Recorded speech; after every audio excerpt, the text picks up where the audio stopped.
Great. Hare Krishna. Jaya Radha Madhava Kunja Bihari.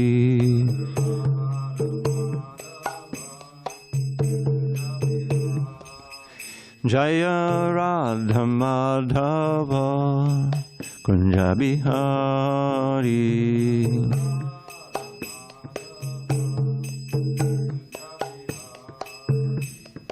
Gopi Jana Vallabha Girivardhari.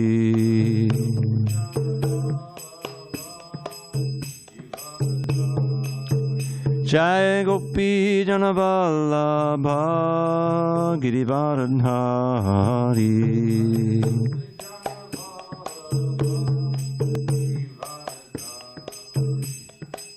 Yashodanandana Bhattajana Ranjana. Yashodanandana Bhattajana Ranjana. Yamuna Tiravanachari. Yamuna Tiravanachari.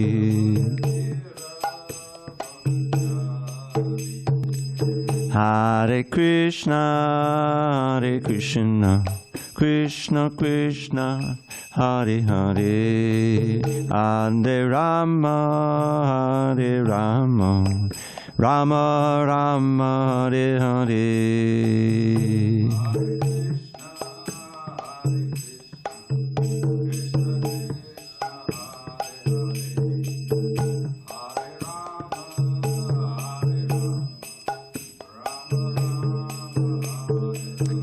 Hare Krishna, Hare Krishna, Krishna Krishna, Hare Hare, Hare Rama, Hare Rama, Rama Rama, Hare Hare. Hare Krishna, Krishna Krishna, Hare Hare, Hare Rama, Rama Rama, Rama Hare. Hare Krishna, Hare Krishna, Krishna Krishna, Hare Hare, Hare Rama, Hare Rama, Rama Rama, Hare Hare.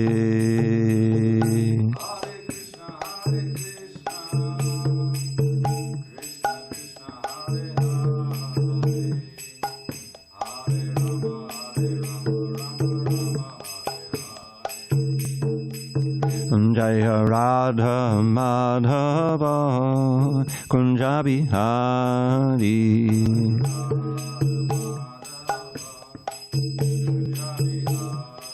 Jaya Radha Madhava Kunja Bihari.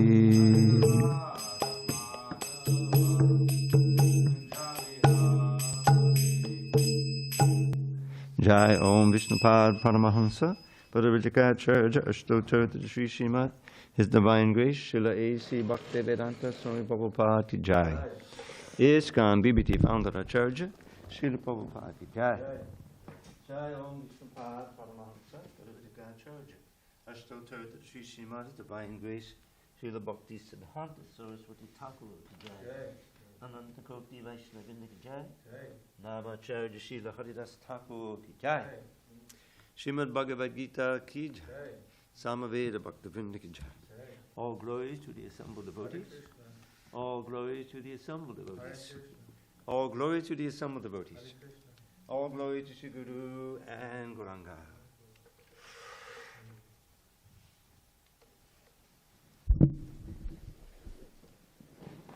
This is much better. After the class, check out the configuration on the blocks and try to match it tomorrow, okay? Back there.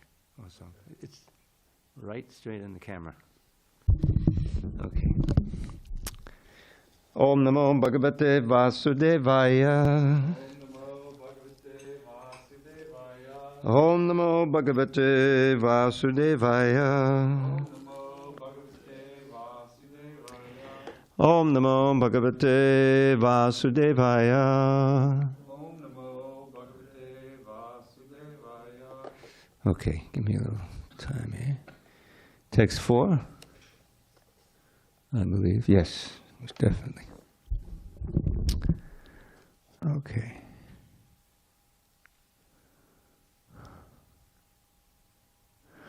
On this 24th day of April 2024 in San Diego, we're reading from Srimad Bhagavad Gita as it is, translation and commentary by His Divine Grace HG Dravida Swami Prabhupada. And we are in chapter 7, entitled Knowledge of the Absolute.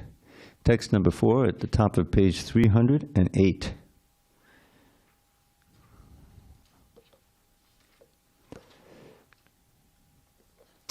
Okay. Bhumir, Apo, Analo, Vayu, Kam, Mano, Buddhir, Evacha, Ahankara, Etiyam me, Bhinna, Prakatir, Ashtadha, Bhumarapo Nalo Vayu, Kangmano Buddhirevacha, Ahankara Etiyam me, Bhinna Prakatir Ashtadha, Bhumarapo Nalo Vayu, Kangmano Buddhirevacha,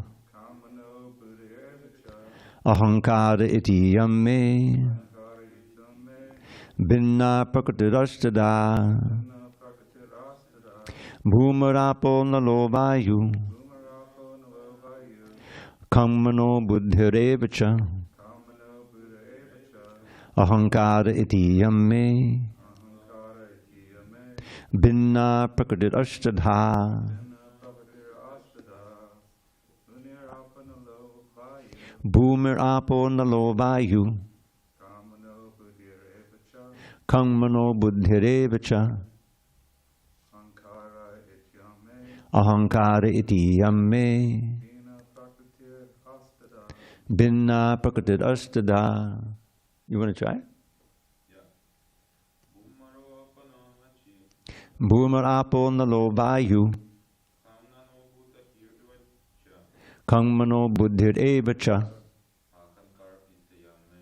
Ahankara Etiyam me, Bhinna Prakatirastada. Tapas, you there? Bhumi Apa Analo Vayu, Bhumarapo Nalo Vayu, Kangmano Buddhirevacha, Kangmano Buddhirevacha, Ahankaro Etiyam me, Ahankara Etiyam me, Bhinna Prakatir Ashtadha. Bhinna Prakatirastada. Okay, word by words. Bhumihi, earth. Apaha, water. Analaha, fire. Vayuhu, air. Kam, ether. Manaha, mind. Buddhi, intelligence. Eva, certainly. Cha, and. Ahankaraha, false ego. Iti, thus. Iyam, all these. Me, my. Bhinna, separated. Prakati, energies. Ashtadha, eightfold. Earth, water, fire, air, ether, mind, intelligence, and false ego. Altogether, these 8 constitute my separated material energies. Purport. The science of God analyzes the constitutional position of God and His diverse energies. Material nature is called Prakriti, or the energy of the Lord in His different Purusha incarnations, expansions, as described in the Sattvata Tantra. Vishnastu trini rupani purusakyanyato viduhu ekam tumahatak strashtir dvitiyam tvanda sangstitam tritiyam sarvabhutastam tani gyatva vimuchyate. For material creation, Lord Krishna's plenary expansion assumes 3 Vishnus. The first one, Mahavishnu, creates the total material energy known as the Mahat Tattva. The second, Garbhodakashayi Vishnu, enters into all the universes to create diversities in each of them. The third, Chirodakashayi Vishnu, is diffused as the all-pervading Supersoul in all the universes and is known as the Paramatma. He is present even within the atoms. Anyone who knows these three Vishnus can be liberated from material entanglement. This material world is a temporary manifestation of one of the energies of the Lord. All the activities of the material world are directed by these three Vishnu expansions of Lord Krishna. These Purushas are called incarnations.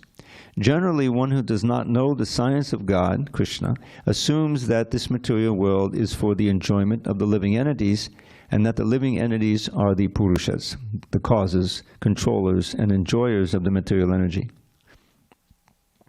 According to the Bhagavad Gita, this atheistic conclusion is false. In the verse under discussion, it is stated that Krishna is the original cause of the material manifestation. Srimad Bhagavatam confirms this. The ingredients of the material manifestation are separated energies of the Lord. Even the Brahmajyoti, which is the ultimate goal of the impersonalists, is a spiritual energy manifested in the spiritual sky. There are no spiritual diversities in the Brahmajyoti as there are in the Vaikuntha Lokas, and the impersonalist accepts this Brahmajyoti as the ultimate eternal goal. The Paramatma manifestation is also a temporary, all-pervasive aspect of the Chirodakshai Vishnu. The Paramatma manifestation is not eternal in the spiritual world. Therefore, the factual absolute truth is the Supreme Personality of Godhead, Krishna. He is the complete energetic person, and he possesses different separated and internal energies. In the material energy, the principal manifestations are 8, as above mentioned. Out of these, the first 5 manifestations, namely earth, water, fire, air, and sky, are called the 5 gigantic creations, or the gross creations, within which the 5 sense objects are included. They are the manifestations of physical sound, touch, form, taste, and smell. Material science comprises these 10 items and nothing more. But the other 3 items, namely mind, intelligence, and false ego, are neglected by the materialists. Philosophers who deal with mental activities are also not perfect in knowledge because they do not know the ultimate source, Krishna. The false ego, I am, and it is mine, which constitute the basic principle of material existence, includes 10 sense organs for material activities. Intelligence refers to the total material creation, called the Mahatattva. Therefore, from the 8 separated energies of the Lord are manifest the 24 elements of the material world, which are the subject matter of Sankhya atheistic philosophy. They are originally offshoots from Krishna's energies and are separated from him, but atheistic Sankhya philosophers with a poor fund of knowledge do not know Krishna as the cause of all causes. The subject matter for discussion in the Sankhya philosophy is only the manifestation of the external energy of Krishna, as it is described in the Bhagavad Gita. Om Jnana Timirandasya Jnanandana Shalakaya Chakshu Unmilatam Mena Tasmai Shri Gurave Namaha. I was born in the darkest of ignorance, but my spiritual master Srila Prabhupada opened my eyes with the torchlight of knowledge. I offer my humble obeisances unto him and to all members of Sri Parampara. So, Krishna is beginning his description of the material energies, which we are completely familiar with, but which we generally don't connect to the Absolute Spirit. Even people who believe in God think there's a gulf of separation between this world and heaven in many cases, you know. But factually, we know from the Shastra, from the Bhagavad Gita, that this is just a variety of Krishna's energies. It's one category of energy, the material world. And it's something we live with all the time. Solid matter, everything that's solid, that's the bhumi. Apo, that's the liquids, water, blood, all of these different liquids. Vayu is, anala is fire. Now fire includes electric light, which ultimately goes back to burning some fossil fuel somewhere, whose energy was created by exposure to the sun. So the sun is the original fire in the world, and it's its influence is everywhere. So you have earth, water, fire, and you have earth, water, and fire and air. Not just air, but gases in general, right? We live with it, we breathe it all the time. We generally don't think about it because we can't see it. But it's as much as essential to life as water and everything else. And then Kam. Now Kam is getting a little, is ether, which means the space that everything is situated in. That's also an element. Now these become more and more subtle. Then these next three we're definitely familiar with, although we can't see them, but they're essential. Mind, which is connected to the senses, and which is always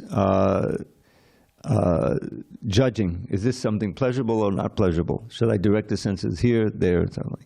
And the intelligence, which in human life is more developed than in the lower animals, and which is the discrimination. Only in human beings do you have, oh, is this good? Is this moral? Is this the right thing to do? The animals don't have anything like that. So the intelligence is very important. Now, when the body is simply a combination of these, when you think about it, the solid matter, and we have so many liquids going on, and we're breathing in and out, and we're digesting food with the fire, and mind, intelligence, and ego.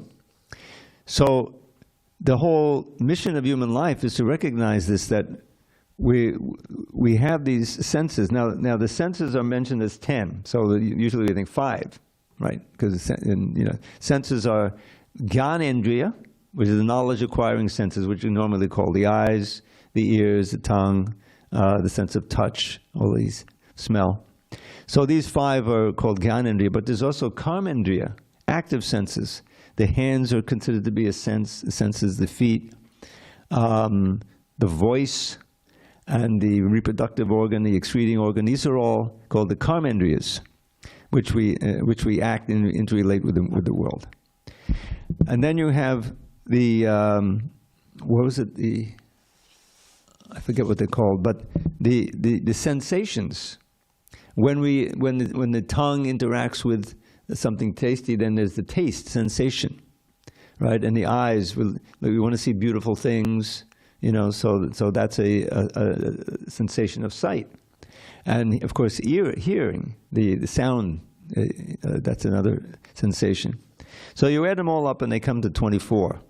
And this is an analysis of our existence into these 24 and contemplating them, and also that there's the super soul as well as the soul within the body. This is what creates an organism, all these senses, and the presence of the soul and the super soul, which are not destroyed, but all of the others are temporary. Certainly the body is temporary, and it is a creation of these, and we have to eat solid things, and we have to drink liquids and so forth, and to keep everything going.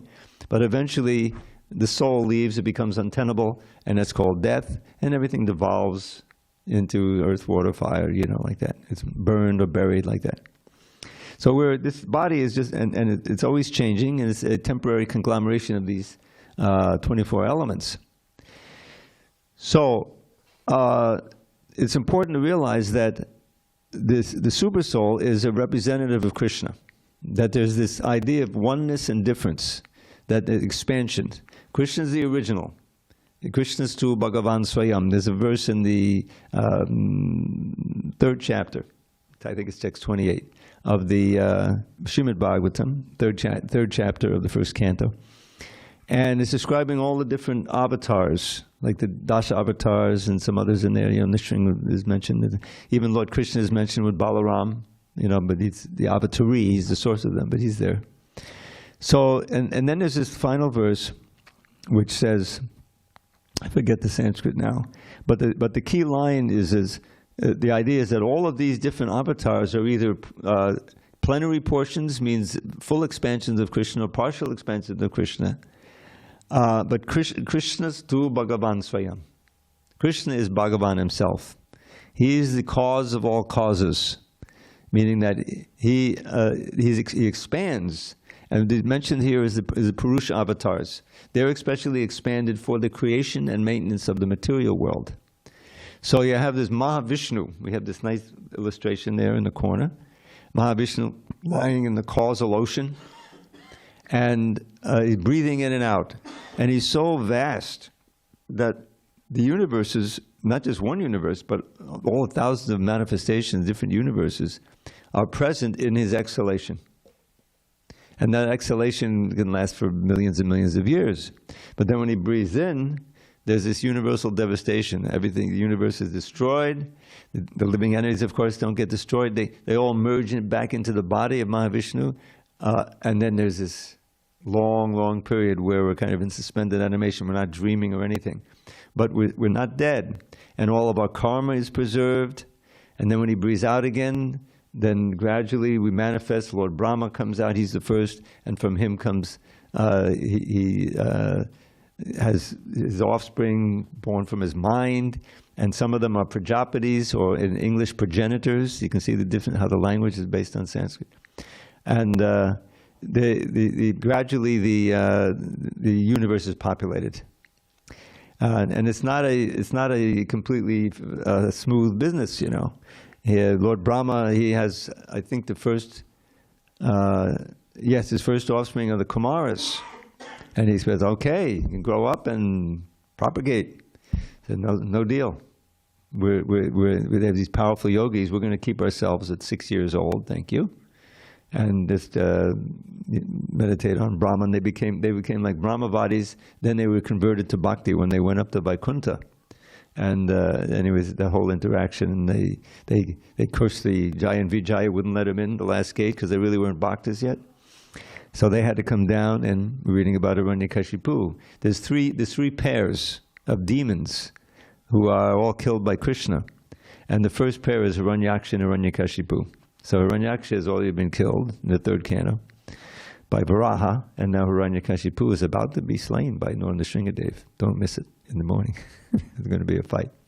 But then they get reborn as Ravana and Kumbhakarna, I believe. And we just heard Ravana is also, a former guard of Vaikuntha. He had 3 births he had to go through, demonic births. And so, as we know, Ravana is killed by Ram, and Kumbhakarna, I think, is killed by Lakshman. Anyway, they're killed. And the next is in Krishna Lila with Shishupal and Dantavakra. Those are 2 enemies who, Shishupal was a rival suitor of Rukmini, and he maintained an eternal enmity toward Krishna because Krishna stole Rukmini and kidnapped Rukmini at her desire, you know. And then Dantavakra was another enemy that he was killed. And then they're back there. So back to the spiritual world. So this is how it goes. And what we're learning now is the building blocks. There's this, Lord Chaitanya in his teaching to Sanatana Goswami, he explains that in the Vedas, there's 3 broad fields of knowledge. And there's nothing else that really matters. And he divides them into 3: Sambandha, Abhideya, Prayojana. So Sambandha means the bond, the relationships. Relationship between what?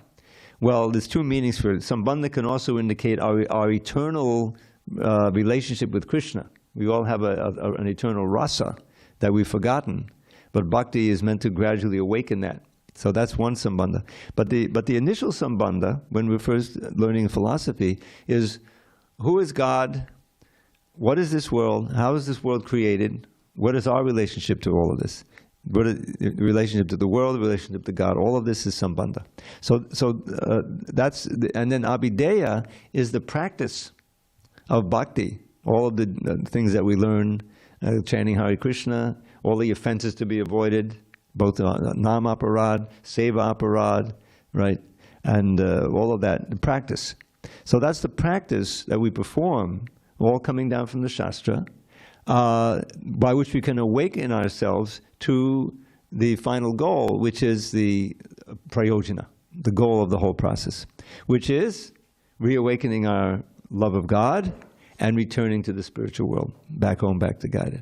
So those are the 3 broad subject matters, and you find, I once saw Prabhupada had marked the different verses of the Bhagavad Gita, and each one of them fit into one of those categories, you see. So we're learning now about Sambandha. And therefore we're learning the building blocks of the material world, and Krishna, of course, is the source of that. And what is our relation to? Well, we're intimately related with all of these, with our own body and the outside world are made up of these elements. Now, it's important to remember that mind, intelligence, and ego, when we leave this body, because it's just a machine that breaks down, those are preserved. The soul is carried within the subtle body. That's the subtle body, mind, intelligence, and ego. And that's really where we live. Even when we experience sense gratification, it's ultimately experienced in the mind. Isn't it? The sensations go there and so forth. So we're living there. And according to our unfulfilled desires and our karma, we will get a certain body in the next life. Hopefully human body. And the wonderful thing, it never fails to enliven one when you think about it. Krishna consciousness, there's no loss and diminution. If even just beginning the process, you'll get a chance to continue it in the next life. As Prabhupada says, I just heard on a lecture, once you start Krishna consciousness, you're caught. You can't get away from it. You have to keep going. You may think that forget about it, but you did it. It's there. Next life you'll go. So, but it's within our control, we as to how much serious we want to be and how much we want to try to advance in this lifetime. That's our free will. So, learning about these 8 elements, and then he's going to say, okay, this is, that's material energy. Then there's the spiritual energy, ourselves. We're the higher energy. It says apara prakriti, means not transcendental. And then there's para prakriti, or transcendental nature, which includes the living entities. We belong in the spiritual world. We're inherently spiritual, spirit souls. So we're kind of out of our element here. We're almost like a fish out of water. We're trying to enjoy in a material world, but we belong in the spiritual world. So when we know these things and we believe them, then we're eager to take up the practice by which we can realize it. Come from the Gyan platform to the Vigyan platform. Gyan is, okay, I know these eight, I know I'm a spirit soul, but now let me experience it. Let me actually, directly experience it. And that's Vigyan. So that's important. Okay, any questions about these points? All these different elements. This is a verse that's often repeated, because it's a way of seeing. Krishna is speaking things, that explaining our daily experience. You can say, okay, now I'm experiencing this. This is part of Krishna's energy, and indeed, this is the whole point of what he's going through. Because you remember, we started with Krishna at the end of last chapter. He's saying the best yogis are those who are always thinking with me within, with great faith. Yoginam abhisaram vadgatin antara shraddhavan bhajate yomam. Is it with great faith they're worshiping me? So that's Arjun. He's feeling encouraged by that. But the next verse is for all of us: how to increase our attachment for Krishna, and simultaneously, automatically decrease our attachment for matter. So he begins the chapter, Maya asaktamana. Asaktamana, attaching your mind to me. Maya asaktamana part. Yogam yunjan varashaya. You see, by taking shelter of me, by hearing me. Asangshayang samagam yatagasati tachanu. Prabhupada focuses on that last word. Hear. You have to hear from Krishna. And then Prabhupada quotes in the purport all these verses from the second chapter of the first canto, which it's a whole lesson. We made a book out of it. Prabhupada would often quote these verses and give lectures. So we took the purports and we appended some, a certain amount of the lecture of each part, and we called it the Dharma, the way of transcendence, because it begins with what is real Dharma? What is the supreme Dharma for human beings? This is a question that we should all try to answer. What should I really be doing in order to achieve the actual goal of life?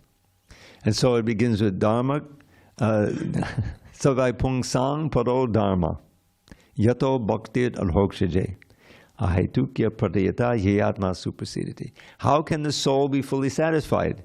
We can't be satisfied with this temporary sense gratification. We know from, I'm not going to quote the verse, but it's source of misery and it's temporary. It can never provide real satisfaction for the soul. It's like fool's gold. Looks like gold, looks like pleasure, but it's actually pain. It ends up painful. So it starts out with that the real Dharma is that which develops our natural bhakti or love for Krishna. Savai Sambuddha Yato Bhaktir Arhokshaje. Now this word Arhokshaja is a name for Krishna, which is often used when discussing the beginning stages of bhakti. You don't really know much about God, but you know you can't see Him. He's transcendental, but you have faith He's there. That's Arhokshaja. It means that he defeats or pushes down adha, all of the attempt to know Him through the senses and inductive knowledge. Akshaja is knowledge that's born from the senses and from the eyes and the other senses, reading and investigating. So that name is often used when discussing the beginning stages of bhakti. So he say, so then very next verse he says, oh, the benefit of this Vasudeve Bhagavati Bhakti Yoga Prayojitaha. Now we learn, okay, this Hokshaja is actually Vasudeva. Who is Vasudeva? It's Krishna. Vasudeva Bhagavati Bhakti Yoga. Janayati generates, Janayat Yashu Vairagyam Jnanam Sayadahoitakam. If you just start practicing bhakti, starting chanting Hare Krishna and doing bhakti, you will be developing your detachment, vairagya, and your knowledge of Krishna. You see, it goes on like that. And then, so you may have heard of these 4 items. These are the general 4 goals of the Vedic culture: dharma, artha, kama, moksha. Dharma, artha, kama, moksha. So dharma is a practice that you're doing, right? But and for many people, the result of that dharma they're looking for is artha. This is the whole part of the Vedas called the karma kanda section of the Vedas. It's not about pure devotion to Krishna. It's about pleasing the demigods, worshiping, and being able to go to the heavenly planets, or at least get a better birth in this life. So that dharma artha, you know, okay, we'll be very pious. We'll do sacrifices. We'll observe the festivals, and we'll worship Durga, and we'll get artha. We'll get money in this life, and in the next life we'll go to heaven. But meanwhile, with that artha we can buy kama. We can fulfill our material desires. Dharma artha kama, dharma artha kama. But then there's a 4th element, which you have to, you got to get beyond the karma kanda section. And that is moksha. Because all of this dharma artha kama, karma artha kama, is keeping you bound in the material world. Even if you go to heaven, you're going to die, and even Brahma dies eventually. So birth, old age, disease, and death, we see, this we really have to be serious about getting free from. So we want moksha. But for most people, moksha just means, it's a negative thing. Liberation. It's freedom from bondage and birth, old age, disease. But what are you going to do? That's not real life, just being free from liberation. Then there has to be something to do. That they don't deal with, you see. So dharma artha kama moksha, unless it's understood through the lens of bhakti, is still bondage. Just impersonal liberation is ultimately a refined kind of sense gratification. That's why Prahlad calls it mukti kama. Mukti kama means ardent desire for my liberation from birth and death. That's material. You're not thinking about the welfare of anyone else. You're certainly not thinking about serving God. You're just thinking about, how can I get free from this terrible pain of birth, old age, disease, and death? That's enough for me. I'm not going to even worry about what happens after that. But it's never enough. Just being in the Brahma Jyoti with no form, no personality, no activities. How long can you be happy like that? For bhaktas, it's anathema. There's a great devotee who's the uncle. You know what anathema is? It's horrible. It's something horrible you want to avoid. Not the Pajavali, the Chaitanya Chandramrita, there's a verse by Prabodhananda Saraswati. Who can say who he is? Does anyone remember Prabodhananda Saraswati? He was an uncle of Gopal Bhatta Goswami. He was a wonderful devotee. He took sannyas, and he went to Vrindavan, and he wrote this Chaitanya Chandramrita and other things. And I made a recording of it. I have a recording of it if you're interested in. So one of the verses is often quoted, but I would quote, Kaivalyam nadakayate. So he says, first he says, Kaivalyam nadakayate to dashapur akasha pushpayate. Durantendriya kara sabapatali prodkata dangshayate. Vishwang purna sukhayate. Vidimahindra adishtakitayate. Yet karunyakataksa vibhavavatantam goldame vastamak. So it's all about glorification of Lord Chaitanya, the Golden Lord. So if one is empowered by the merciful sidelong glance of Lord Chaitanya, then these benefits accrue. The first thing is kaivalyam narakayate. You regard impersonal liberation as good as going to hell. Kaivalyam narakayate. You'd rather stay in this world and go to the temple and be able to chant, rather than to be merged into Brahman. No real bhaktas want that. So that's the first thing. To Dashapur Akasha Pushpayat.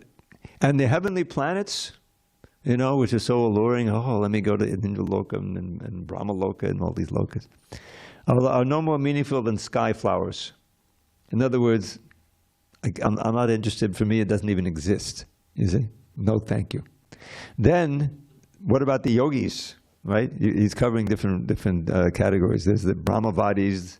Now I don't want to merge into Brahman. That's like hell. And as far as going to the material heavens, it's no more meaningful to me than some imaginary flower growing in the sky. No thanks. Then what about the yoga?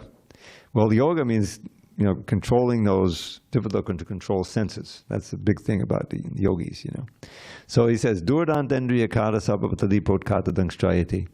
So the bhaktas, they don't worry about that, about how I kind of can control the senses. The senses isn't pulling me this way, that way, No, you engage all the senses in the service of Krishna, and it's just like the senses are still there, which can be like, poisonous serpents that can bite you and addict you to this and that, and pull you away from your spiritual life. But they're like serpents with their fangs removed. They can't hurt you anymore because the senses are your friends. They're engaging you in service to Krishna. What would we do without ears? You have to hear the holy name, and then with the tongue, you see. All the voice. So that's how you deal with the senses. Then he goes on. And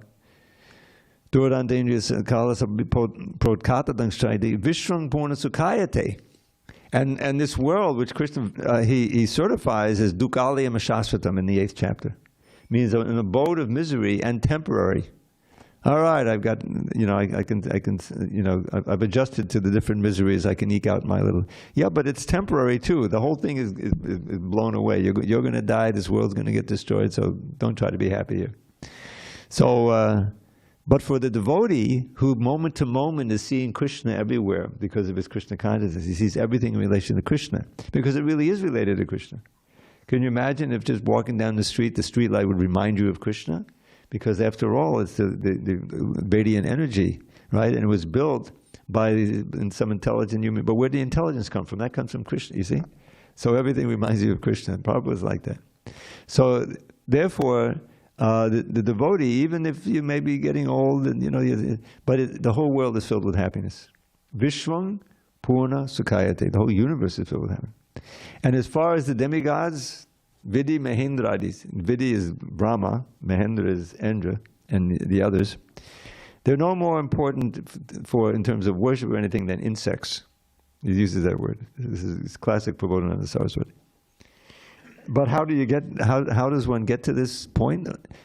By being empowered by the merciful sidelong glance of Lord Chaitanya, by taking up the Sankirtan movement and bhakti like that.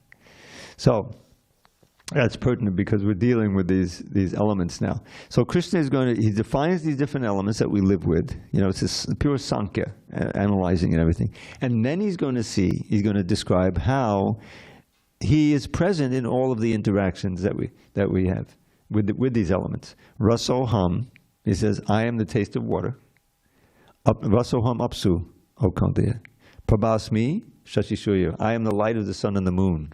You see? I am the sound and ether. I am the ability of man. When you think about it, he's covering all the bases, everything we experience every day. But instead of just, tasting water, okay, that's Krishna. He's created the tongue, he's created the water, he's taking the brasa, Prabhupada, this is pastime. Because Prabhupada, he comes down to the Lower East Side, you know. And first he goes to the Bowery, which is near the Lower East Side, but it's south of it. I know where it is. And, you know, it's not the best place you want to live, because there's all of these what we would call homeless people, you know. Basically, mostly guys who were defeated by material energy, their job. And so they would come from all over the country to the Bowery. And there, you know, you could live on the street and drink cheap wine, you know, like that. So this is where Prabhupada is living. So he's in his lectures in those early days, you'll see that even if you're a drunkard, you know, if you can remember that the taste of this liquor is Krishna, and then you'll make advancement, you know, like that. That's one step forward. There was this one incident where one of these poor fellows on the street, you can imagine some homeless guy, you know, he came into the storefront. This is the 26th 2nd Avenue. This is all there is to ISKCON at this point. You know, Prabhupada speaking is very amazing. So the room, you know, was not that big, and there was a little bathroom on the side, you know.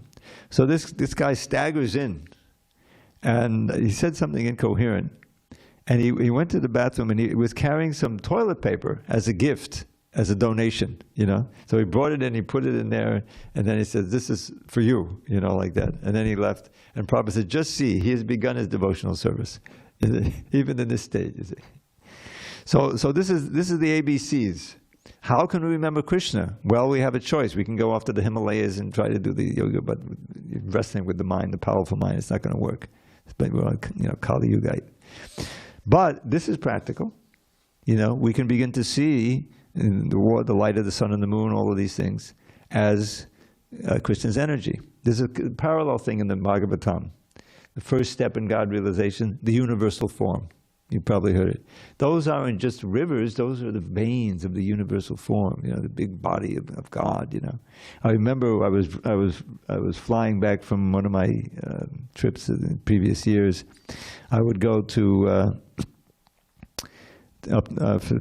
Florida, then I would go to Columbus and visit them. And then often, twice a year, I would fly back and I would go to Tucson and then Phoenix. So, and you get, you know, you're flying in and you see all, you know, the desert geography there, and you can see, you know, the results of the rivers and how it was all created, and you can almost see the hand of God. You know, there's all of this power that has created this topography. So it's really true that there's not an angstrom unit. You know, there's not even any space where God isn't present in this material world. He's all pervading. As the super soul in every atom and in every heart, you know, giving us intelligence and everything. So when you read the Bhagavad Gita, you can start to see the world differently. That everything is planned out, and it all has a time limit, just as our body has a time limit. So therefore, we can't waste any time. We need to cultivate this consciousness, because padam yad vibhadam natesham. This whole material world is danger at every step. Yeah, there's no security. I mean, when I first came here, I think I've told this before, you know, in Hawaii, it was always the hurricanes that were threatening.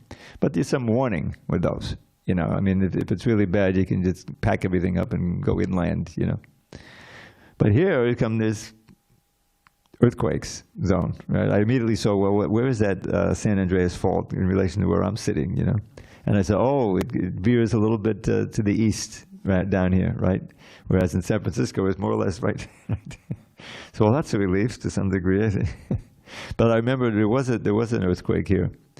There was like where the ashram is in front. They used to be built a gift shop and everything. I mean, you can go up there and chant your rounds, you know, sometimes with more room. Then they built it up. So I would sometimes chant my rounds a bit, and suddenly, whoa, the whole building is shaking, you know. So I ran down, and I should have ran to the deities, but I didn't. I ran out the door. And then I'm on the sidewalk, and it's like being on a surfboard, you know. But it quieted down, of course. But, you know, you read about earthquakes can be so devastating without warning. So that's what this material world is. We're all, you know, we learned that through the pandemic. We take it for granted, you know, that, you know, your next breath, you know, you don't even think about it. But it's not certain. You know, that's what this world is all about. So the idea is that ideally we should live our conscience in such a way that we expect we could die at any moment. You know, you're driving on but it's actually dangerous. So therefore we have to be Krishna conscious and be chanting all the time, remembering Krishna, to fill our minds with Krishna, internally and externally, to see his influence in the world around us and to feel and connected to him and through service.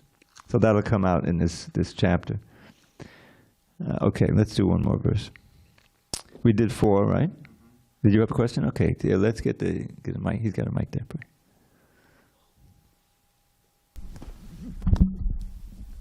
Prabhu, my question is, does one have feelings or things like that when they're merged in the Brahma Jyoti?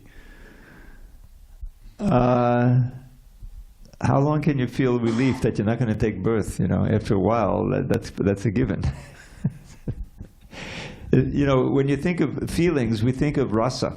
You know, rasa is kind of a universal principle, although it's not called that.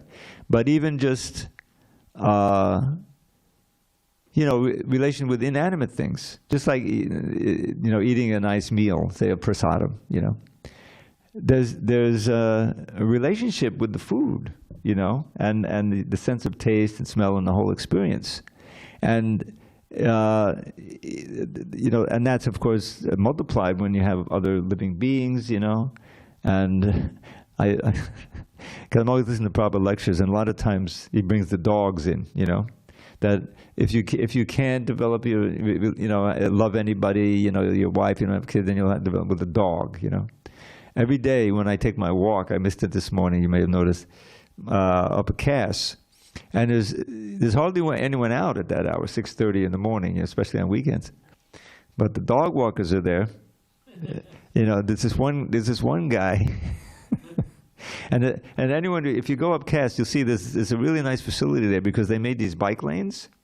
So if you're walking and there's a guy, you know, sometimes there's women, they have 3 or 4 dogs, you know, and they take up the whole sidewalk, you know. All right, I just walk into the bike lane, you know. I'm not in the car lane. I'm in the bike lane. I can just walk and pass them by, you know. But there's a few that are always out there. And one guy, his dog has this comical little walk. He's a little tiny dog, and when he walks, he's kind of moving like this. And he's such a small dog, and he can't walk so well. He doesn't need a leash. You know, the dog is just walking like.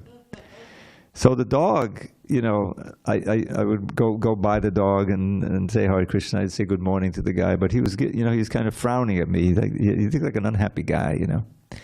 And I'm just guessing, he's got this dog. He's always out there, you know. He's obviously very affectionate to the dog, but he may not have a wife, you know, because it's always him walking the dog.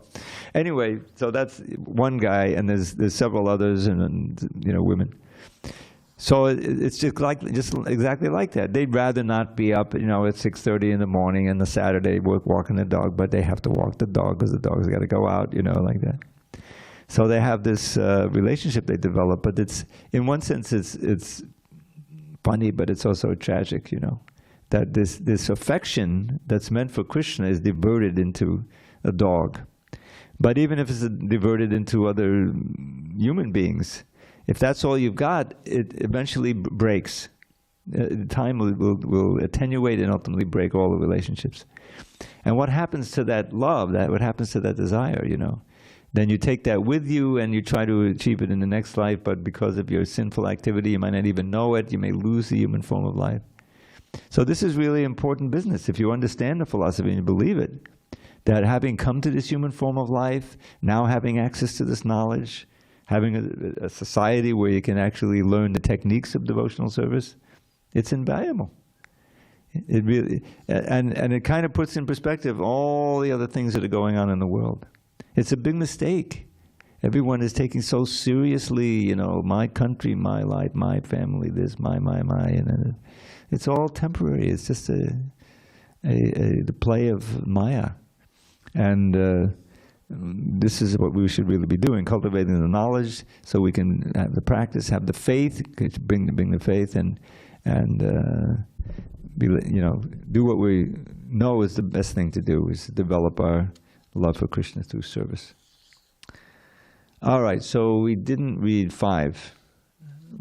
I don't think we have time. It's kind of a long purport. Okay, I'll do it because this is an important verse. Apare metastvanyam prakatim vidhi me param. 309. 309. Got it? Apare metastvanyam prakatim vidhi me param. Jiva bhuta mahabaho yayedang dhyate jagat. Besides these 8 material energies, Almighty Armed Arjuna, there is another superior energy of mind which comprises the living entities who are exploiting the resources of this material inferior nature. Purport. Here it is clearly mentioned that living entities belong to the superior nature or energy of the Supreme Lord. The inferior energy is matter manifested in different elements, namely earth, water, fire, air, ether, mind, intelligence, and false ego. Both forms of material nature, namely gross, earth, etc., and subtle, mind, etc., are products of the inferior energy. That means unconscious energy. The living entities who are exploiting these inferior energies for different purposes are the superior energy of the Supreme Lord, and it is due to this energy that the entire material world functions. And that's where the daryate comes in. See, daryate is the same root as dari, to sustain. So it's just like our little body is like a little universe, Prabhupada said like that. And it only stays together as a body as long as we're here. As soon as we leave, it dies and devolves back into its elements. So similarly, the whole universe is being sustained as it is because of the presence of the individual living entities, and of course the super soul is there too. Okay, the cosmic manifestation. Does I read that? Okay, the living entities who are exploiting these inferior energies for the different purposes are the superior energy of the Supreme Lord, and it is due to this energy that the entire material world functions. The cosmic manifestation has no power to act unless it is moved by the superior energy, the living entity. Energies are always controlled by the energetic, and therefore the living entities are always controlled by the Lord. They have no independent existence. They are never equally powerful, as unintelligent men think. The distinction between the living entities and the Lord is described in the Srimad Bhagavatam 10:87-30 as follows. Now this is quite an amazing meter.